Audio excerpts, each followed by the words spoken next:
I think I've done the Christmas talk many times. Of course, we come to the time of year when we celebrate something, but it's not the right thing really, because we know historically that Jesus Christ was actually born in autumn, late summer or autumn in Israel, because of history, because of some obvious links that prove it. The Romans never held a census in December. It was too hard to travel in Israel. It was really a harsh winter, and they never ever organised the censuses that they were meant to have travelled to in December. The other thing that never occurred in December was the shepherds watching their flocks in the fields, because they were down off the highlands and safely fenced up and corralled away, because that's the middle of winter. So the shepherds weren't up in the fields. If he was born and the shepherds were in the fields, it had to be August or September, July, August or September. So it's a complete, the religious organisations obviously decided that they wanted to link to a very important time. After all, Christmas is a time of celebration for anybody who's worships Odin. It's a time of the great, is it 7 or 8-legged horse that rides through the thing with the great hunt, where the children would hear the thunder as it went over the roof. And they'd leave the carrots out way back with pre-Christian times. In the Nordic lands, they'd leave the carrots out for Odin's horse, or Odin's animal. And of course, if you happen to be a Zoroastrian, the equinox, the winter equinox, was the most important time. It was the rebirth of light. And Zoroastrian religion was all about light. And they saw this as a critical religion. Mithra, this was the birth of the god Mithra. Mithra was the god of light, heavily drawn from Zoroaster by the Romans, and the god of their army, the god all their army supported. And of course, it was also Sol Jupiter, Sol Invictus. Sol Invictus was one of the key figures in Roman times. Sol Invictus' birth date was the formation of that god, was again the rebirth of light, the December solstice in the Northern Hemisphere. And if you want a bit more, if we were Romans, we'd be about to start to enjoy Saturnalia. Saturnalia was a time of great revelry when the poor replaced the rich and could take the most ridiculous advantage of just about anything. It was a really licentious time in Rome, so they really gave themselves over to celebrating Sol Invictus. So yes, you then look round, and in England, the Saxons, they worshipped again the rebirth of the sun. It was obviously therefore when Emperor Constantine decided to make the Roman Empire Christian and declare it to be a purely Christian empire, not in Rome, but from what was the Greek Orthodox Church, their home in Constantinople, where the Roman Empire had resettled, because the Franks had a habit of going and knocking hell out of Rome, so they didn't want to stay there. Rome wasn't the best place to stay. It was a bit knocked about, and just about anybody was able to jump to invade it. In fact, later in the time, it became a Frankish town, and we had 2 popes running the Christian world. But Constantine and the church met, and they decided that the date, with a few fortunate discoveries of supportive evidence in biblical texts, they decided that it was either December the 25th or January the 6th. And as December the 25th was more or less the equinox, everybody could then continue celebrating what they did in the first place, but under the Christian banner. So what we're really doing is celebrating a time when a lot of people had a lot of fun, but not necessarily the time for Jesus. And it was interesting. It was also a time when they actually gave up fighting, and that's quite amazing when you think of the Nordic races at those times and the Germanic races and the Romans and the Persians. They were quite well known for their willingness to fight just about anything and for every reason.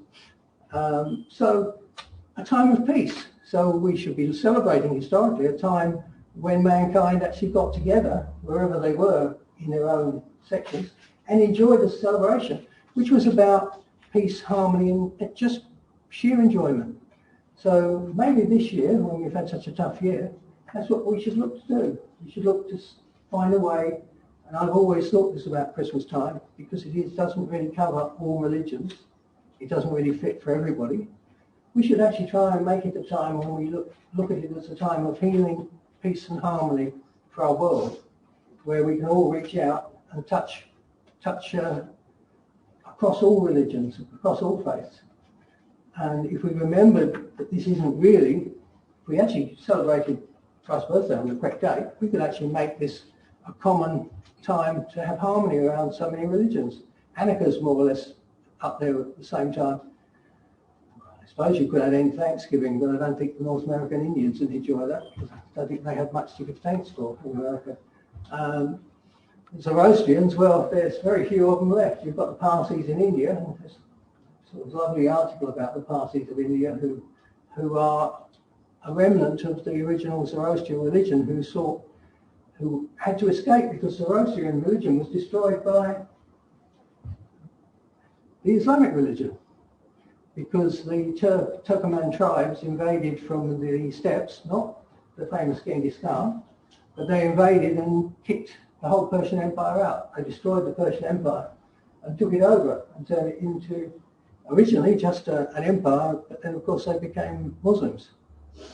The Islamic world formed in what was the home of Zoroaster. So it's interesting. They probably are the one people who might not join in this celebration. And I'd like to thank you all. This year has been a tough year. I'd like to hope you all have a restful time over Christmas and you rebuild your batteries and we can get together more often and more normally next year. I hope you all take that time out at peace. I'd like to thank those who helped me keep this going in, kind of starting with just on Zoom, with being joined by a number of people on Zoom. Today we've just got Neil, which seems quite appropriate. He was a long-term member of the mission. I'd like to thank people who've kept supporting us all the way through. I said to people earlier, we've actually had a 30% increase in membership over this time. That's quite astonishing. We've actually got 6 new members who've joined this year, who've been coming regularly when we're here, or were coming before this year anyway, and they've all chosen to become members. So it's been an interesting time. I'd like to thank those who helped getting money and things together to be able to give to Uniting Care, who are picking up on the 10th. I'd like to thank Liz for supporting me most of the time. But not always. And occasionally hitting me on the head with a stick. The stick.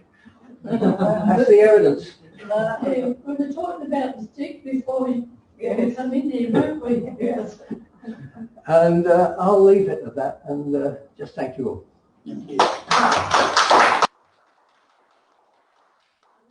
Established, it isn't really Christmas, it isn't really Christian, it isn't really Santa Claus or any of those things. No, it is. No, there's no reason whatsoever for us to be celebrating anything at all. No, Saint Nicholas did appear at Christmas time. Very recent. He doesn't really belong to history. Nicholas was a Greek Orthodox priest. Yes, a Greek Archbishop. priest. But what I was going to say is not about Saint Nicholas.